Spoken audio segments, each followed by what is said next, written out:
Bismillahirrahmanirrahim. Assalamualaikum warahmatullahi wabarakatuh.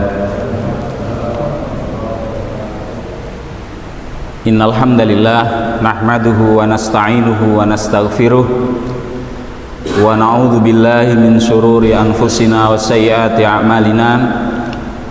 May yahdihillahu fala mudilla lahu wa may yudlil fala hadiyalah.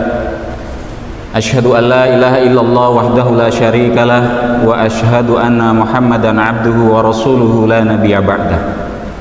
Allahumma shalli wa sallim barik ala sayyidina Muhammadin wa ala alihi wa sahbihi ajma'in, amma ba'du. Yang saya hormati jajaran pengurus DKM Masjid Az-Zumar, bapak-bapak, saudara-saudara sekalian, jamaah sholat maghrib Masjid Az-Zumar yang dirahmati oleh Allah Subhanahu wa Ta'ala. Alhamdulillah, tidak putus untian rasa syukur kita kehadirat Allah Subhanahu wa Ta'ala. Allah masih melimpahkan nikmat karunia kebaikan kepada kita,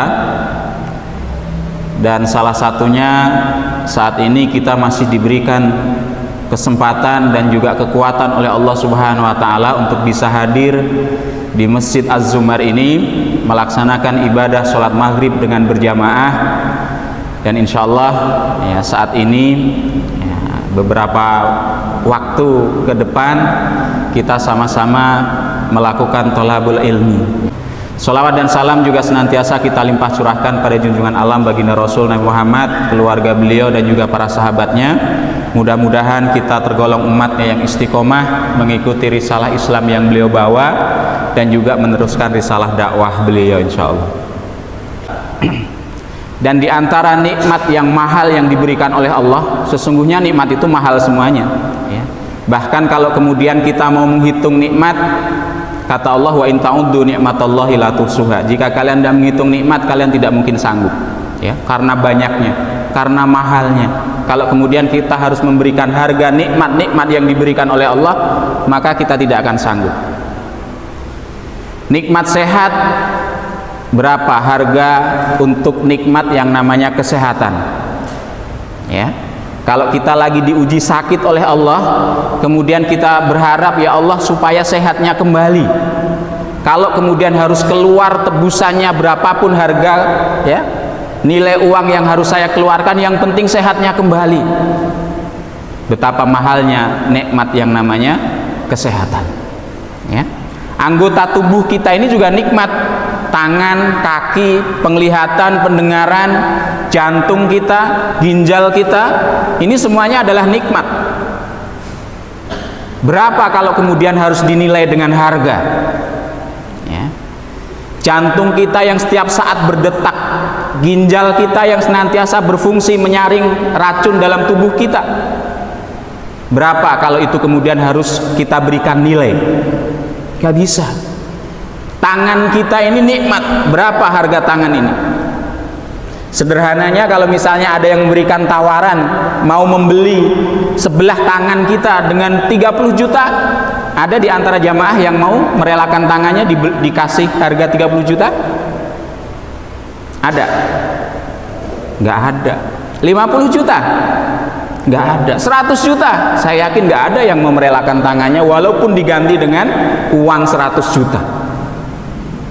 Nggak usah satu tangan lengkap, sampai pergelangan saja, atau bahkan jempolnya saja 100 juta. Ada yang mau merelakan jempolnya diganti uang 100 juta? Nggak ada. Ini betapa mahalnya nikmat yang diberikan oleh Allah. Dan kadang karena bodohnya manusia itu nggak merasakan selama ini dia menikmati berbagai macam fasilitas karunia yang diberikan oleh Allah. Baru merasakan nikmat kalau itu diambil lagi oleh Allah. Baru merasakan sehat itu nikmat kalau lagi diuji sakit, sehatnya diangkat diganti sakit. Perutnya sakit saja luar biasa menderitanya. Baru merasakan sehat adalah nikmat.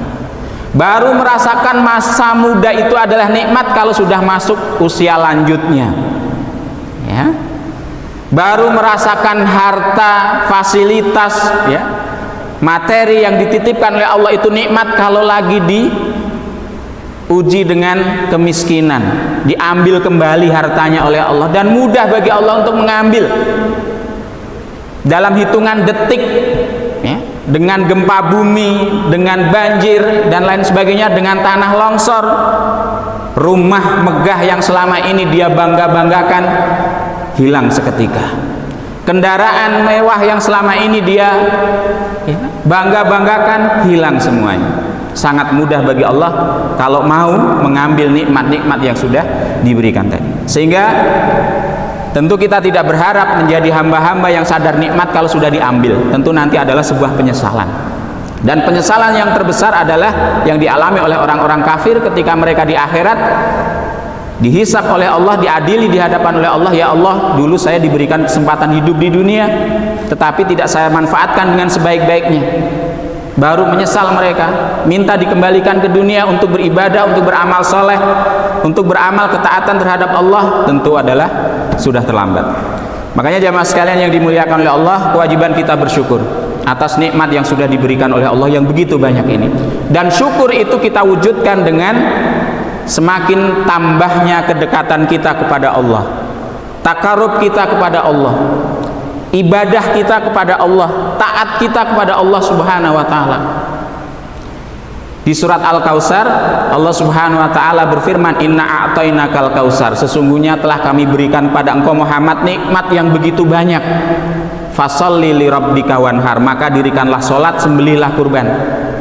Bagaimana Allah berfirman terhadap Rasulnya, mengingatkan atas nikmat yang begitu banyak, yang tidak terhitung, yang tercurah-curah dan tidak pernah putus-putus nikmatnya Allah itu. Kemudian perintahnya fasholli, dirikanlah sholat, wanhar, dan sembelihlah kurban.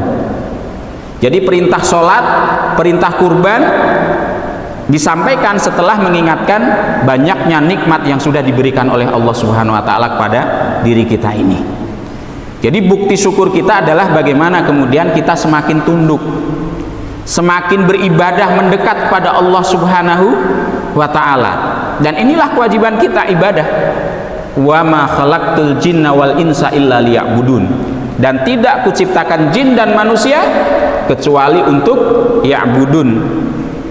Ya, menyembah Allah.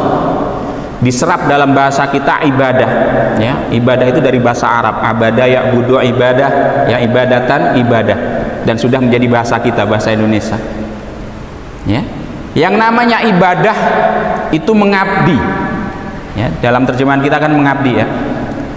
Yang namanya ngabdi, coba bayangkan, kita gambarkan kalau ada A dan B, si A dan si B. Si B ngabdi sama si A, kira-kira tergambar nggak posisinya? Beda nggak antara A dan B? Ya, A tuannya, si B kemudian ngabdi. Tentu posisi A ini lebih tinggi. Bagaimana kemudian posisi B? Dia lebih rendah. Apa yang kemudian dilakukan oleh si B? Ya, dia berusaha memberikan pelayanan yang terbaik terhadap si A. Ya, dia berusaha memberikan khidmah yang maksimal, yang terbaik terhadap si A tuannya tadi. Kalau si A ini kemudian punya perintah, si B ini akan segera respon, melaksanakan segala apa yang diperintah si A. Kalau si A ini kemudian tidak suka terhadap beberapa hal, maka si B ini juga akan berusaha tidak melakukan hal-hal yang kemudian membuat si A ini nggak suka. Ini pengabdian seorang manusia di hadapan manusia yang lain. Ngabdi namanya, abdi, ya. Berusaha melakukan hal-hal yang menjadikan tuannya itu ridho, berusaha responsif melaksanakan segala yang diperintahkan oleh tuannya. Itu namanya si B ngabdi kepada si A. Nah, hubungannya Allah dengan manusia, manusia di hadapan Allah, kalau di surat An-Nas yang saya yakin semuanya sudah hafal, a'udzubillahi minasyaitonirrajim, qul a'udzu birabbin nas, malikin nas, ilahin nas. Katakanlah, aku berlindung kepada Rabb-nya manusia, rajanya manusia, sembahan manusia. Posisi Allah di hadapan manusia itu tiga menurut surat An-Nas tadi, sebagai Rabb, sebagai Malik, sebagai Ilah, ya. Rabb-nya manusia, Rabb itu artinya penguasa, ya, terkait dengan, ya, kekuasaan Allah, pekerjaan-pekerjaan Allah. Dialah yang menciptakan alam semesta ini, Al-Khaliq. Dialah yang mengatur seluruh alam semesta ini, al-mudabbir. Dia yang menghidupkan, dia yang mematikan, dia yang memberi rizki, dia yang memberi sakit, dia yang menyembuhkan. Itulah Allah Subhanahu wa ta'ala sebagai Rabb. Maka dalam surat Al-Fatihah itu disebut Allah sebagai Rabbul Alamin, penguasa alam semesta ini, yang menciptakan alam semesta ini semuanya, termasuk kita manusia, itu Allah. Yang berkuasa, yang mengatur segala-galanya itu adalah Allah Subhanahu wa ta'ala. Jadi manusia di hadapan Allah kebalikannya, kita ini yang diciptakan, kita ini yang diatur, kita ini yang dikuasai oleh Allah Subhanahu wa ta'ala dalam kehidupan ini. Kalau tuan rumah itu dalam bahasa Arab katanya Rabbul Bait, tuan rumah, ya, Rabbul Bait. Kalau Allah tadi Rabbul Alamin. Yang namanya tuan rumah, Rabbul Bait, itu dia yang berkuasa di rumah itu. Terserah dia mau ngatur layout rumahnya seperti apa, naruh meja di mana, naruh kursi di mana, terserah dia. Dia yang punya rumah. Nah, Allah ini penguasa alam semesta. Dialah yang kemudian mengatur semuanya ini. Jadi terserah Allah, dia yang maha kuasa. Nah, kita ini yang diatur oleh Allah Subhanahu wa ta'ala. Kita di hadapan Allah sebagai makhluk yang lemah, yang diciptakan oleh Allah, yang dikuasai oleh Allah, yang diatur oleh Allah. Allah adalah Rabb kita, Rabbnya manusia, Rabbnya alam semesta ini. Yang kedua tadi disebutkan Allah sebagai Raja. Kalau Raja berarti dia yang berkuasa, dia yang memimpin, dia yang punya aturan, ya. Sedangkan kita manusia ini yang berada di dalam kekuasaan sang raja tadi. Kita yang kemudian terikat dengan aturan-aturan sang raja tadi. Dia yang kemudian ya berhak untuk memerintah, dia yang berkuasa, dia rajanya. Manusia ini diperintah. Ya.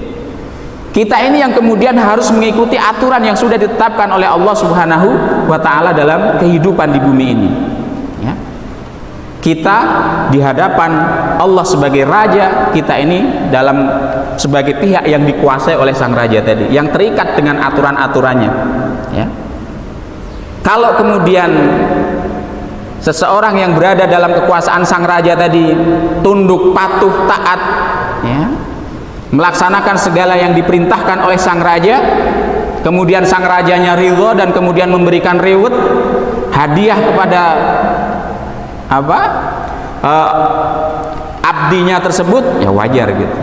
Tapi sebaliknya, kalau kemudian dia tidak melaksanakan perintah-perintah sang raja tadi, bahkan melakukan pembangkangan gitu ya, melakukan hal-hal yang justru mengundang murkanya sang raja tadi, maka Allah pun kemudian mengancam hamba-hamba yang durhaka tadi dengan siksanya, ya. Dia yang maha kuasa di alam semesta ini, dialah raja. Dan yang ketiga tadi Allah sebagai ilah, ilahnya manusia, sembahan manusia, yang ditakuti, yang dicintai, yang ditaati, yang dijadikan tempat bersandar, yang dijadikan tempat menyampaikannya doa-doa permohonan seorang hamba. Dialah Allah sebagai ilah, ya, al-mahbub, al-ma'bud, yang diibadahi. Tugas kita sebagai manusia ini sekali lagi di hadapan Allah ibadah, ngabdi, bagaimana kemudian berusaha meraih ridhonya Allah Subhanahu wa ta'ala. Makanya kalau dalam pemaknaan ibadah yang lebih luas, Imam Ibnu Taimiyah itu memberikan definisi ibadah itu ismun jami'un likulli ma yuhibbuhullahu wa yardahu, ya. Jadi segala sesuatu yang menjadikan Allah cinta dan ridho, ya, baik dari perkataan, baik dari perbuatan, yang zahir maupun yang batin. Jadi segala sesuatu yang kemudian dilakukan oleh seorang hamba sehingga sesuatu itu menjadikan Allah itu cinta dan ridho, maka itu adalah refleksi dari ibadah, pengabdian dia di hadapan Allah Subhanahu wa ta'ala, baik perkataan, baik perbuatan, baik yang nyata, yang zahir maupun yang batin. Jadi ketika seorang hamba berkata-kata dengan lisannya dan itu kemudian menjadikan Allah Tuhannya itu ridho, maka perkataannya itu masuk bagian daripada ibadah dia. Ketika seorang hamba itu melakukan satu amal perbuatan dan amal perbuatannya itu menjadikan Tuhannya ridho, cinta, maka amal perbuatannya itu menjadi bentuk ya refleksi dari pengabdian dia di hadapan Allah Subhanahu wa taala. Sehingga segala sesuatunya itu bisa bernilai ibadah. Yang penting Allah cinta dan ridho. Supaya Allah cinta dan ridho, bagaimana kemudian kita melakukan hal-hal tersebut? Para ulama menjelaskan dua saja syaratnya. Yang pertama, motivasinya lillahi ta'ala, niatnya karena Allah Subhanahu wa ta'ala. Kemudian yang kedua, caranya sesuai dengan aturannya Allah, syariatnya Allah, ya. Jangan sampai kemudian menyelisihi aturan yang sudah ditetapkan oleh Allah Subhanahu wa ta'ala. Dan aturan syariatnya Allah itu siapa yang menjelaskan? Rasulnya, ya. Karena kita tidak langsung menerima syariat itu dari Allah, tetapi diajarkan oleh manusia yang dipilih oleh Allah. Di antara manusia, dari berjuta-juta manusia yang ada di muka bumi ini, ternyata ada manusia-manusia yang terpilih di sisi Allah, menerima wahyu dari sisinya, yaitu para nabi dan rasul. Mereka yang kemudian menjelaskan syariat agamanya Allah ini. Maka supaya kemudian kita bisa merealisasikan penghambaan kita kepada Allah tadi, berusaha melakukan sesuatu yang mendatangkan ridhonya Allah tadi, yang pertama landasi segala sesuatunya untuk Allah, ya, dalam rangka meraih ridhonya Allah. Kemudian yang kedua, disesuaikan dengan syariatnya Allah yang dibawa oleh para nabi dan rasul yang sudah dipilih oleh Allah Subhanahu wa ta'ala. Itulah yang kemudian disebut dengan amal soleh, amal yang dilandasi keikhlasan karena Allah, motivasinya semata-mata mengejar ridhonya Allah. Yang kedua, disesuaikan dengan aturan syariat yang sudah ditetapkan oleh Allah Subhanahu wa ta'ala.